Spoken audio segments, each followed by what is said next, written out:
AI is not just disruptive because of the technology. It's disruptive because it creates an entirely new way of pricing. Over the last 12 months or so, started to see a lot more creativity in pricing.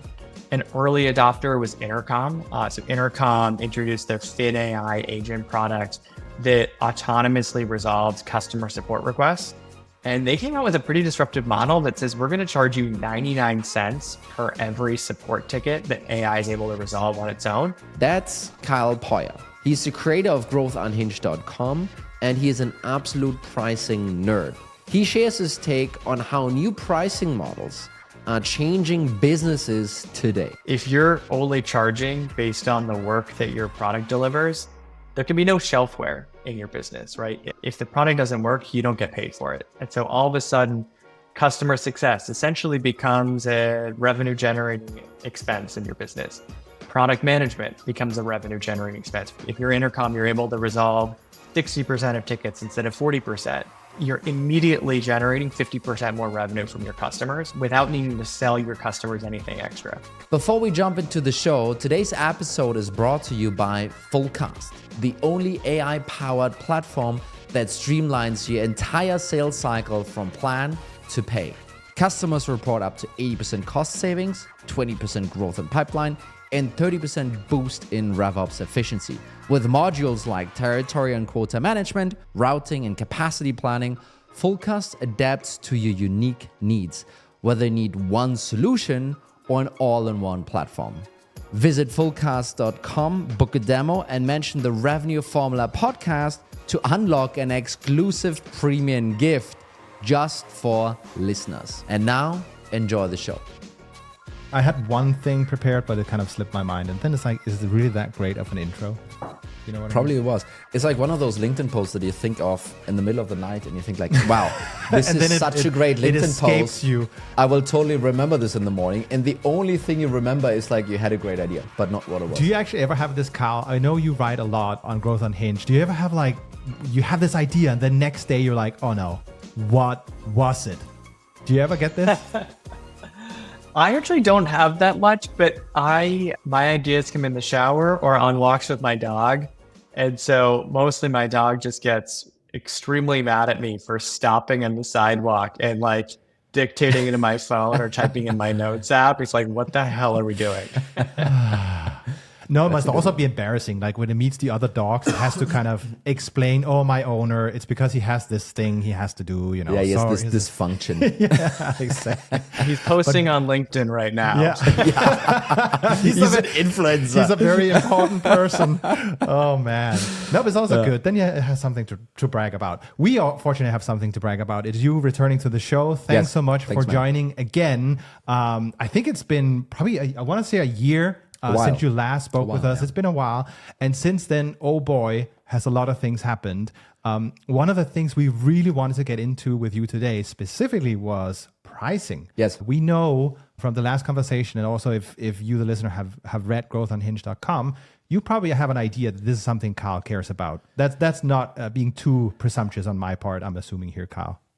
Yeah, people probably know I'm a pricing nerd, and now it's actually a good time to be a pricing nerd because there's finally like innovation, and it's a C-level topic. Yeah. Yeah. Let's start maybe there. You know, why has it been boring for the last couple of years? You know, what was the situation that you saw? Yeah, look, if I rewind the clock to, let's say 10, 15 years ago, we were still in the wave of the on-prem to SaaS transition. So SaaS pricing was itself a relatively new thing, and we were figuring out what it looked like.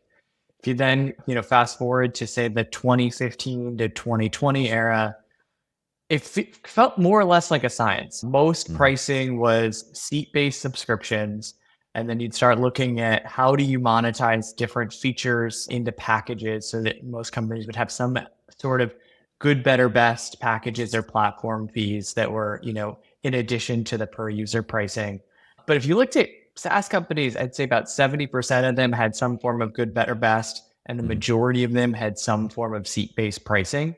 Wasn't a whole lot of innovation, right? We were debating things like, should SSO go in the middle package or the enterprise package, right? Not like the most strategic conversations. Now, obviously, infrastructure players came out started, if you look at AWS and others, really saw the rise of consumption-based pricing, and then saw that move into the application layer as well over the past few years. So started to see some real innovation, I'd say, particularly around 2021 period, but now that has accelerated pretty dramatically. No, I remember kind of the time really is about, at least in the boardroom, like how can we increase pricing? That was the only strategic conversation about pricing, at least that I know of. And this was actually also what the three of us talked about last time, right? If the listener wants to go back and listen to this, what could be some ways to strategically increase pricing? And you should dare to do it, and it's much better most of the time, and you only hear about the bad things. So this was really kind of the past and most of the focus actually that's been going on.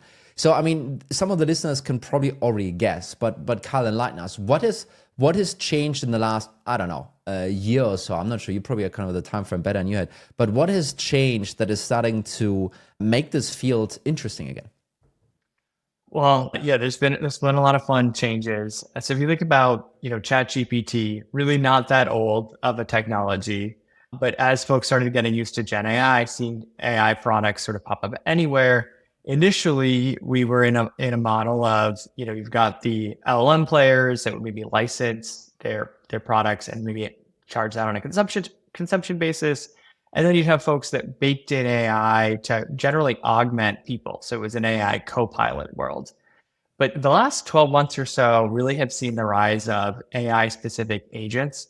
So AI that operates sort of on your behalf or takes actions rather than just augmenting a person. And when you think about these AI agents and you pair them with really specific workflows that they can solve, all of a sudden AI is essentially doing the work of people, which is something we've talked about like being the future for a while. Now it's more and more starting to be here. And so if AI is doing the work of people, charging per human user who logs in doesn't really make a whole lot of sense. Like as your product gets more valuable to your customers, they're going to be paying you a lot less. The incentives aren't aligned at all. And so we've had to rethink what is the way to monetize AI products, particularly AI agent products.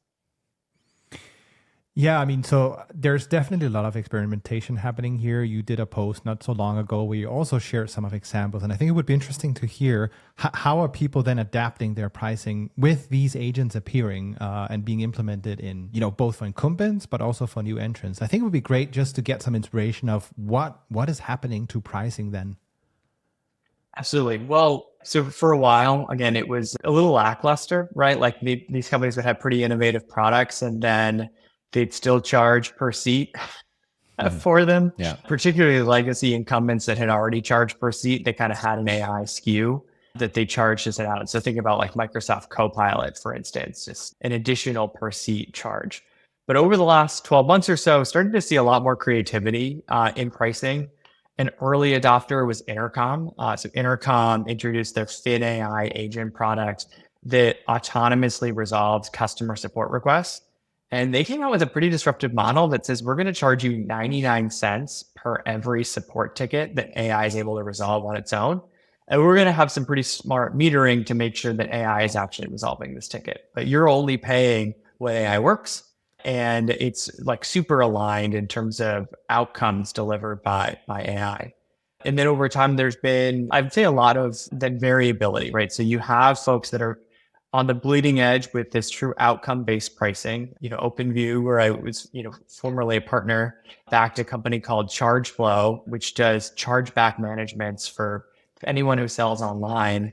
And ChargeFlow actually uses an AI agent to resolve these chargebacks and bring money back into the pockets of merchants. And they take a 25% success fee. So they charge no subscription fees, no software fees, no per user fees, just 25% of whatever revenue they're able to generate through this essentially combination of software, AI, and services. So that's I would say on the most disruptive aspect.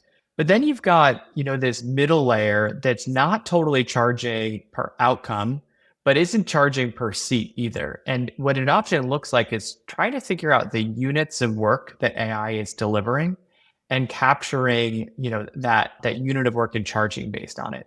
So if you think about what this unit of work might look like, if you're in the AI photo editing space. Maybe it's per photo edited by AI. If you are, in the CX space, it might be charging per conversation where that you use AI in that conversation. In the case of a security product, it might be, based on specific kind of security issues resolved by AI that you might think of. So not going all the way towards the business outcomes generated by the product, but getting to the work that AI is doing. So I think like a great example is 11x, which is a fast growing company in the AI SDR space. There could be a world where they charge for every qualified opportunity they generate for you, right? Which would be outcome-based pricing for an AI SDR. But they also can't totally control that. And an opportunity is worth a lot more for an enterprise business selling $1 million ACV deals than for an SMB business selling, $1,000 ACV deals. And so if you look at products like that, they charge more on this middle ground, this units of work-based pricing, where they say, we're going to take the work of an SDR and we can kind of break it down into tasks, like identifying a company, identifying the people at that company, doing research on them, sending the email. And so we're essentially going to charge you for the tasks delivered by AI. And, the conversion rates are going to be what they are, but, we're going to charge you for essentially what the AI SDR is doing. And by the way, we think an AI SDR is going to do a better job than a human. They're going to be doing these tasks constantly. They're more flexible to scale up and down, and it's cheaper, right, than a human SDR. So I found that's really the landing point that a lot of companies are moving towards. But then the complexity really goes to, how do we define a unit of work in our space? And how do we also think about packages or different pricing? So are we just charging per unit of work, or are we charging still maybe a good, better, best model, or some sort of model where we can differentiate pricing based on maybe different skill level, accuracy level, speed? There's a whole host of things we could charge more or less on. And so that's sort of that next frontier as well. Do you think, so some of that pricing model obviously sounds fantastic, and finally we can connect directly to business outcomes. This is what we wanted to do, the value metric we wanted to impact for years, I feel. Some of that pricing model is driven though also by the direct cost, right? Kind of using those LLMs costs something, and I don't want to call it cost plus pricing or, that kind of old way of doing it, but there was some inspiration taken from, hey, we actually need to pay per each action, so let's try and kind of melt these two things together. Do you think that some of that might drop away in a potential scenario of those costs just going further and further down? Whether or not there will is a different question. But once those costs are less important, potentially, do you think teams will move away from this, or do you believe that this way of charging will actually stick? Yeah, it's an interesting question. And so as a general rule of thumb, I think that, yes, there are costs with AI. You don't necessarily want to deliver unlimited, right? And then have customers drive up costs and have a fixed price that they're paying and then negative gross margins. But most of the companies that I've been spending time with, the margin profiles of these businesses are actually better than you would think. And so they're not charging true cost-based pricing. Like if they wanted to, they charge truly on a consumption basis. So like the compute used or metrics like that. But they're not really as emphasizing that cost plus pricing as trying to think about value pricing for the customer. To me, it's where things really come down to is how good are you at solving a business problem for a customer. And so if you can be really specific around a target customer, a specific workflow that people would usually outsource or hire into, that's a painful workflow that's attached to business value in some way. And you can say, hey, our combination of software, AI, and maybe humans in the loop is able to totally own this process for you from beginning to end. I think it's a very customer aligned model to say, hey, you're not going to pay for shelfware. You're not going to pay us platform fees or subscription fees independent of whether our product works. You're only going to pay us when our product actually delivers real work for you. And we're going to be, it's going to be low risk in that sense. You're not overpaying. And as your business is successful, we'll share in that success.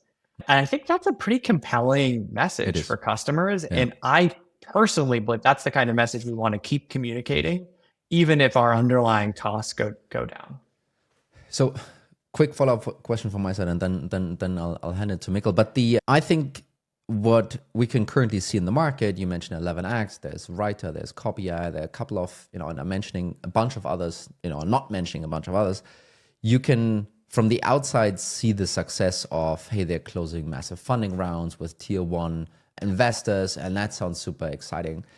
Since you're a bit closer to them, and you don't obviously need to, mention any names, my very simple question is, does it work? Right? Kind of in theory, it sounds so good and it sounds super straightforward. But I think what our audience would be interested in, like, hey, is this another hype, or does that actually work, this way of pricing?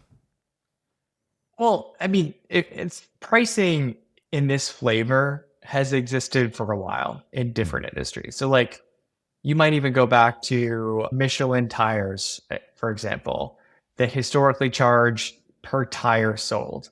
But I don't know how long ago it was, but they realized, hey, as we are able to get better at building more durable tires, maybe we can start putting a chip in the tire and look at how many kilometers that tire's being used for, and move to essentially per kilometer driven, which if you're buying on behalf of a fleet, that's much more value oriented, value aligned for your business, because you're making money as you're taking on more shipments and driving more kilometers, right?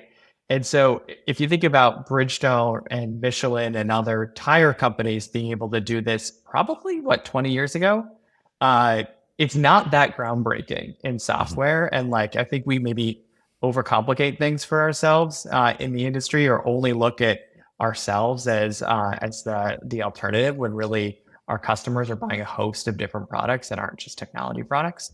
But yeah, I mean, to me, there's going to be some challenges, especially around helping customers wrap their head around this model, helping them budget for it, helping communicate the ROI of the product. But I think there's a lot of ways to work around that. And folks like AWS, Snowflake, a host of others had to figure it out.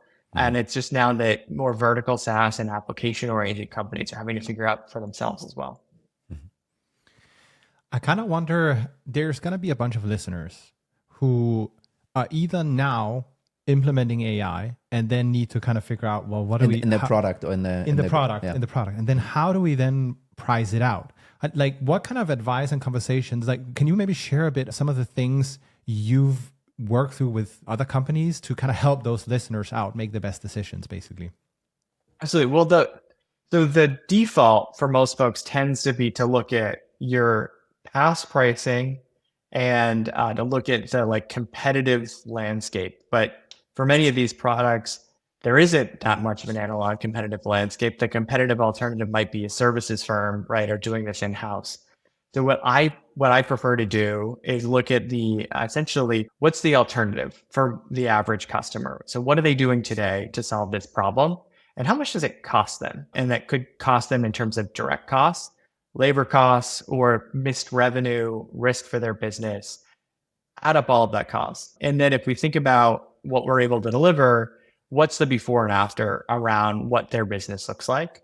And so what's that economic value we're able to create for them? And ideally, you could do that across a few different characteristics of customers. So maybe it's an SMB, handles it X way. Here's what that business case looks like. A mid-sized customer and a larger customer. You could start to model that out. So once you understand that, you then want to look at what's the unit of measure that aligns with how folks are seeing values in your product, and that you can use as your way of charging for it. And that, historically it's been seats, but I think for many folks, they're going to realize, hey, there's actually a lot of alternatives that might be more relevant for our product. And some might be, you could go all the way to say, hey, it's unlimited, but we just charge based on the size of company, like based on your total number of employees. You could do per seat based pricing. You could have different seat types. You could have usage or consumption metrics. You could have metrics that align with units of work, or you could have outcome based metrics. But you want to basically brainstorm the realm of the possible, and you might come up with maybe 10, maybe 12 ideas that are going to be relevant that you can meter based on. And you want to start looking at, all right, what correlates well with this economic value we create for customers? What allows us to position our products in a way that people can really understand how we're different and how we solve that problem? What can we actually measure and enforce in terms of our metering and our billing? What feels predictable for customers? And then you're also wanting to look at a metric that ideally is stable or grows over time for the average customer. And so with that in mind, if you're a cell phone company, you may be used to charge for minutes of talk on the phone. That wasn't a growing metric. Internet consumption was growing. And so folks very quickly moved towards unlimited pricing, but charging more based on gigabytes of data consumed, right? Now there's even future evolutions, but it is important to look at where those tailwinds are so you can share in the customer success. But then from there, it's a rough t-shirt sizing exercise to figure out the best couple of metrics that could be relevant for your product and for your customers. And then it's having conversations with customers, with market participants to get their feedback. And I find that product managers, CEOs, revenue leaders, they have a lot of customer conversations, but they rarely ask questions that get them pricing information in those conversations. And so it's being willing to have that pricing talk. And we can get into the best ways to do whatever. I've written a bit about that because there's an art and a science to it. So one thing that stuck out for me, you were also talking about, how does it correlate to what the customers are doing right now and what are they paying for that right now, right? Especially once you go into really the outcome-driven piece. And to a degree, for me, it makes it so much easier to run through this ROI calculation and so much less BS to have an ROI conversation, right?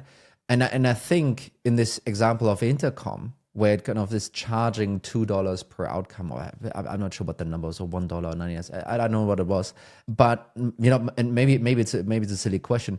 Do you think that people buying Intercom for this purpose now, do you think that they're now going, okay, so I have 10 employees, total ballpark, this is what they cost me, and I have so many completed or resolved tickets per week, per month. Oh, actually, this is how much I'm paying per resolved ticket, and then comparing it to what Intercom is charging. Do you think that this way of pricing it out is also changing how companies are looking at their own cost structure and then making decisions like that? It's a bit of a convoluted question, sorry for that, but this is kind of changing the mindset of people going about this, I feel. And I just wanted to know if you see this actually happening like that. Well, the goal should absolutely be helping the customers figure out how to budget for and pay for your products, right? And how you charge often influences how people think about, what budget your product comes out of.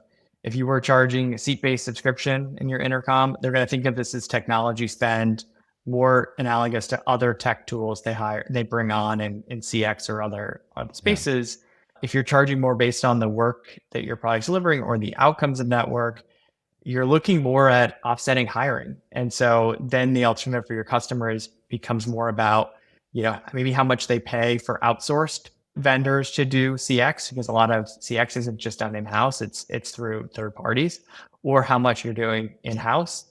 You might want to do a pilot, right, to be able to measure that it's actually working and actually allows you to maybe displace headcount, because you might not believe the story on your own, and you might want to see that to make your own business case. But yeah, in general, you want to really help the customer understand how your product's going to be delivering a significant ROI for them around, and it not just being theoretical ROI based on theoretical time savings for salaried employees, but helping them actually realize that ROI, which is, I think, a missing link for a lot of companies. And then the more you can position your product as ROI positive, so the more they use it, the more ROI they get, then it makes that lack of predictability around pricing actually a benefit, because it's your incentives are aligned, it's win-win. And I think about an example that comes to mind for me is if I'm Twilio, right, in the SMS space. Twilio charges per SMS message sent. If I'm a sales rep for Twilio, I probably don't want to have the conversation of how many SMS messages are you going to send? All right, here's your bill. Take it or leave it. I want to go, all right, well, all right. So one of the most important use cases for customers like you is appointment reminders. What's your no-show rate today? Oh, it's 25%. What does a no-show cost your business? Oh, it's $50 a no-show. Well, we found if you text your customers the day before and then maybe an hour before, your no-show rates can go from 25% to 20%. Well, here's the ROI that's able to bring you. And here's how much that costs you essentially per no-show based on the number of SMS messages that we'd send. This is an extremely positive ROI story for you, and you're going to make more revenue because you have fewer no-shows. You're able to charge them full price, right? You can imagine that's a very different conversation. And so I think one of the most important things with this is that people need to internalize is, yes, we're talking about pricing, but you need to make sure that this isn't treated as a pricing decision. It's actually treated as a company strategy decision because it influences how you run your sales motion, the kinds of profiles of AEs you hire, how you think about rep compensation, kind of like a whole host of aspects of your business. I don't have a question, Mikkel, sorry, but I just want to kind of wrap on and kind of point out that it's a pretty cool insight to think about your pricing strategy as a way to direct out of which budget it might coming from, right? From the customer side. So the one thing you mentioned, like, hey, this might come from the hiring budget for CX. Obviously, you might run a pilot to make sure sure it's trusted. And in the other case, it's probably gonna come out of the sales budget and not out of the technology budget or wherever, right? So I think that's a really cool insight for everyone, thinking about pricing, to use this to help direct where's that money actually gonna come from. Yeah, those budgets are a lot bigger than the tech budget, by the way. Yeah. Yeah. And we want to tap into those. For sure. I think the other interesting piece, other than this being a strategic conversation, is also you kind of hinted at some of the challenges. And there will be a bunch of incumbents now kind of embracing this new way of pricing because they either build AI or forced to. What are some of the challenges they're going to face? You mentioned comp plans. What are some of the problems? Maybe we should talk a bit about that because that's also something they need to kind of be aware of and solve in this process. Yeah, absolutely. Well, I think one of the things that's just really critical to emphasize is that if you're only charging based on the work that your product delivers, there can be no shelfware in your business, right? If the product doesn't work, you don't get paid for it. And so all of a sudden, customer success essentially becomes a revenue generating expense in your business. Product management becomes a revenue generating expense where if you're able to solve at a higher rate, right? If you're intercom, you're able to resolve 60% of tickets instead of 40%. Well, you're immediately generating 50% more revenue from your customers without needing to sell your customers anything extra, right? So it emphasizes really this customer success mindset, which we've talked about in SaaS a lot, but I think we've talked about it more than we've actually internalized it as an industry. And I think this is an interesting evolution. It's, when we moved from on-prem to SaaS in the first place, customer success, formed as a function because we had to, hope the customer would actually renew with us as opposed to, buy for that year and then churn. But this raises the bar. It's not about quarterly check-ins or, setting up some onboarding and then coming back to renewal. The bar is a lot higher. So I really want to underscore that aspect. And I think the second thing from a sales standpoint, we used to celebrate that commitment. So we're closing the sale. We're getting that $50K, $100K contract, ideally with a multi-year commit. And then sales is pretty much celebrating. They maybe hit their quota or they're going to, have that added to their quota. And then they're passing off that customer to the next team to go manage. In these types of models, you generally don't want to oversell the customer ahead of what the product's delivering. And so there might still be an upfront commitment level, but that's more right size based on actual consumption. And generally, you want to give the customer some flexibility of starting small, proving value, and then growing as they see success, because they probably maybe don't even believe of what AI can do for them right out of the gate. And so in this world, reps need to not actually slow down deals and try to oversell up front and then set up a customer for churn or downgrades. They need to be working really hand in hand with the customer to identify the most immediate use case, get the product rolled out, and then start generating revenue with that customer and then expanding the customer over time.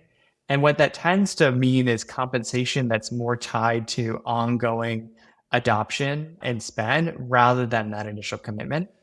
But then obviously that's a very different type of compensation model for a rep and often a different profile of rep that attracts.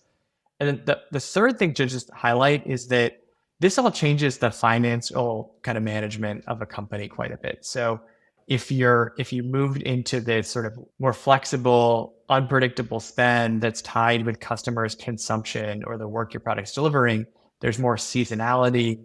It's not necessarily kind of classic annual recurring revenue. It's more like an annual revenue run rate type of model, which confusingly is also ARR. It's an acronym, but you're thinking about like ARR, classic ARR becomes less relevant, and you have to look at different measures to understand the health of your customer cohorts and how to communicate the health of your business to potential investors. So there was a lot of stuff in there that I almost want to kind of jump onto. One of the things that stood out for me. So we talked about the usage-based pricing and the sales process, and this might fluctuate, hopefully goes up. And, generally speaking, I think a lot of CFOs will be like very scared of this, not because of the, bean counting that needs to happen, but, what if it goes the other way, right? And in connection to that, what we have seen from folks like Snowflake and AWS and so forth, right? In the beginning, it's on the credit card, and then you have those fluctuations, you have the flexibility, and all of this is great. But then at least we, always ended up doing a full-on deal, like a annual commit, annual upfront, or however kind of then the payment was done, but it felt more SaaS-y than it felt usage-based pricing. So help me a little bit understand, right? Because is usage-based pricing, is this approach actually almost predominantly like an acquisition tactic? It's like, hey, no risk, no gain, no pain, and then eventually it will turn into actually a proper commitment and grow into the trustworthy revenue that we all like. So really kind of, is this an acquisition play potentially? Yeah, it's a great question. Well, so I guess the way I think about it is there is an element of maybe pay as you go or being able to start on a low commitment that is an acquisition play because it lowers the barrier for customers to try out your product. There's really a low barrier and very low risk for them, right? They're not paying for shelfware. And then, yeah, to your point, the general trend is, folks see value and then maybe they want to expand their adoption. Maybe instead of a departmental rollout or rollout for one workflow, a company-wide rollout, they might want discounts associated with that larger volume commitment. They like the predictability of from a budgeting standpoint. And yeah, you at that point have a better estimation for what that usage actually looks like, because you don't necessarily want to charge the customer, let's say for your intercom for like 1 million AI resolutions. At the end of the year, you deliver 100,000 and the customer's like, what happened? You just way overcharged me. I'm either going to churn, ask for a refund, or have a massive downgrade at renewal. And in this model, you already know what that usage is looking like. You know where it's trending, and you can estimate what that commitment should look like in the future. So I think there's an acquisition play.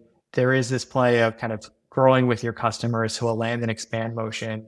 And I do think that it still does go back to more of this consultative sales model where the rep has to understand the use cases and the customer, and they have to size up those use cases in terms of adoption of the product. They need to generally talk about ROI with customers and what are the results they're going to see based on those specific use cases and workflows. And then often what I tend to see is that compensation is tied to either that book of business over time that a rep has, so a combination of landing new customers and expanding existing customers, or there's some sort of estimate for, hey, regardless of what we sold in terms of the commitment, we're going to estimate what that spend is going to be over the next year. We're going to give reps credit for the estimate, regardless of what's committed or not. And then we'll just true up based on the actuals. And so it gets a little bit more SaaS-y in terms of the operating model, but there's still some nuances and complexity.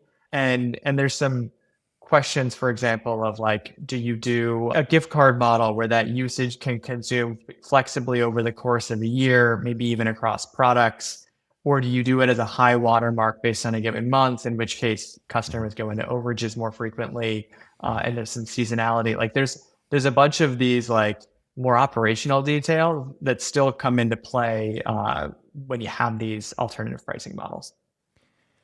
I think my brain is kind of going into overdrive right now because because initially on the surface when we talked about this whole, oh yeah, you're gonna charge on the basis of a task completed. It's like, oh, simple. That's a very simple thing.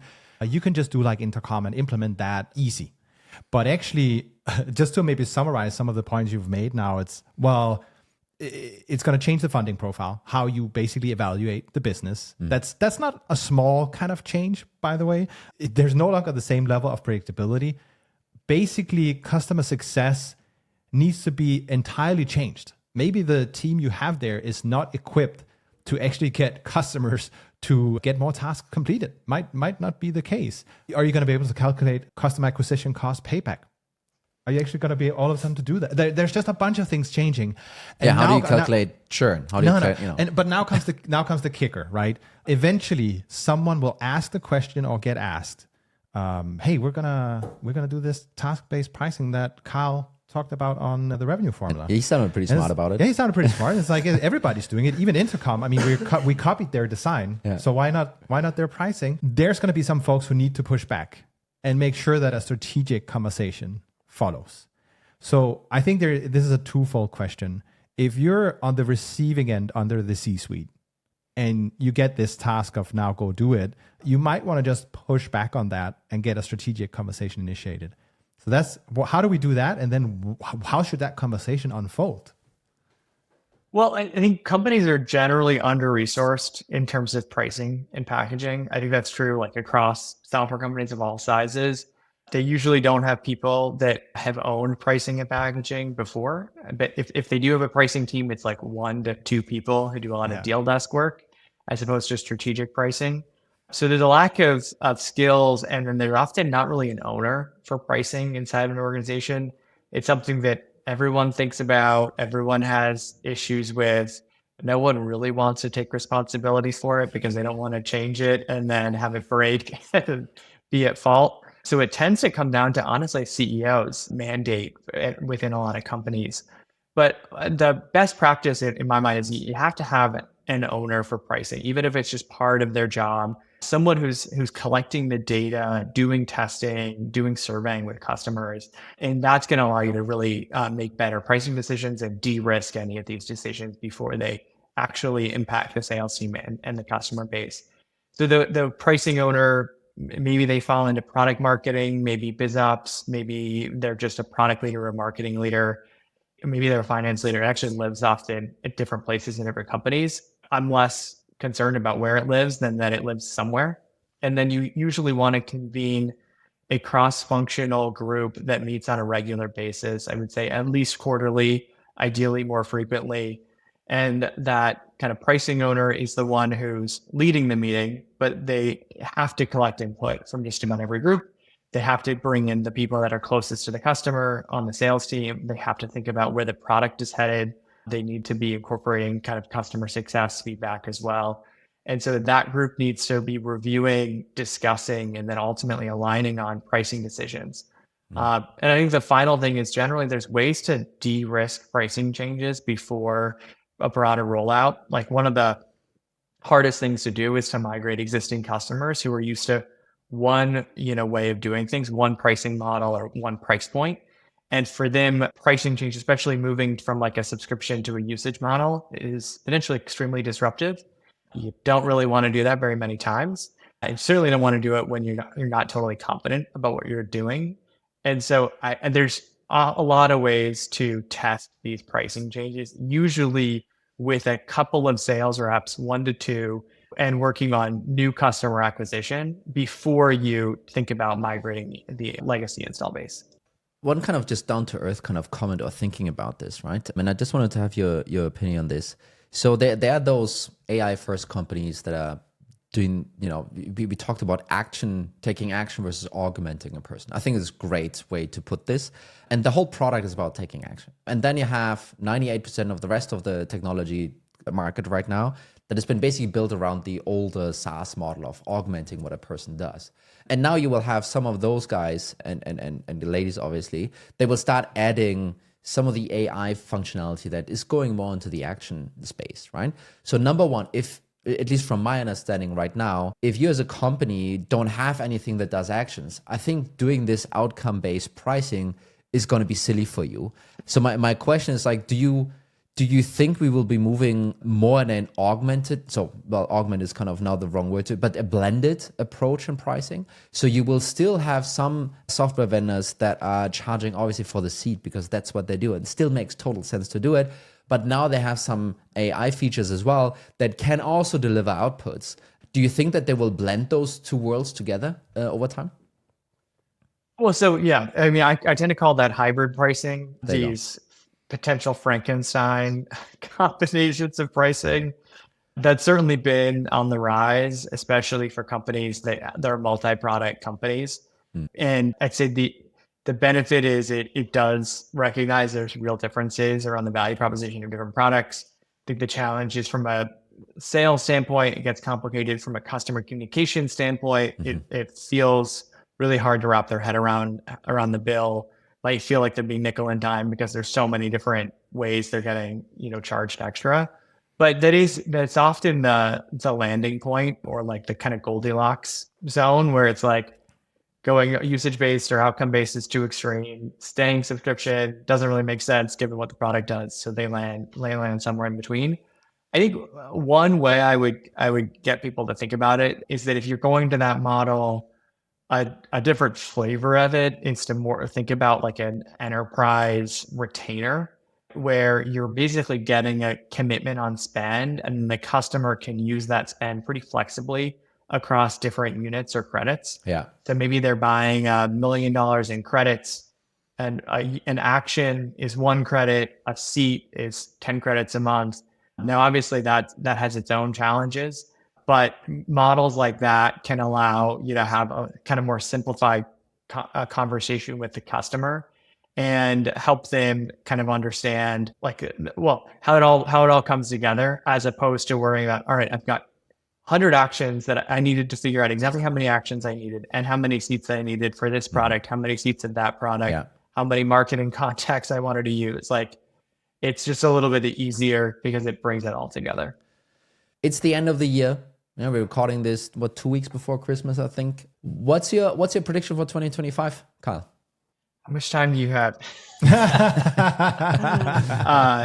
I've got a lot of predictions for the year on pricing. I don't think you ever see things change overnight with pricing. So I think we're going to see a lot more innovation with some of the new entrants that are able to take this disruptive pricing model and use it to get a wedge in a market where there's a lot of legacy software companies that are solving kind of a lot of the jobs to be done, but at a surface level that can be augmented, with these AI native products in specific areas.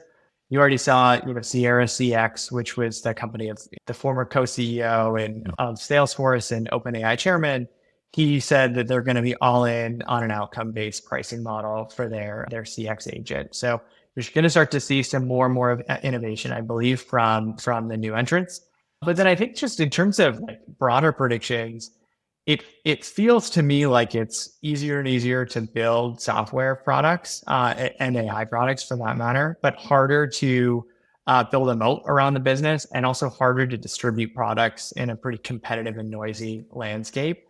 And so I think a lot about how folks are going to go about standing out. A few predictions there. Like we used to think about optimizing for SEO, right? Being found in Google searches based on different searches that would come up.